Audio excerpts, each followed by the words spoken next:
আমি নিজেও 18 মাস জেলে ছিলাম। আমার একটি অভিজ্ঞতা আপনাদের সাথে খুব সংক্ষেপে আমি শেয়ার করতে চাই।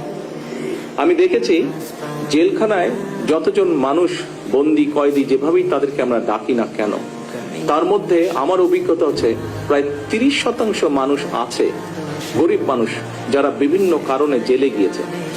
এই মানুষগুলো ঠিক জানেও না তারা কি কারণে জেল খাটছে, এবং বহু মানুষ তারা শুধুমাত্র অর্থনৈতিক কারণে একজন ভালো লয়ার নিযুক্ত করতে পারছে না বলে, তার ফ্যামিলি সেটি এফোর্ড করতে পারছে না বলে এই মানুষগুলো প্রায় 30-35% মানুষ বিনা কারণে জেল খাচ্ছে।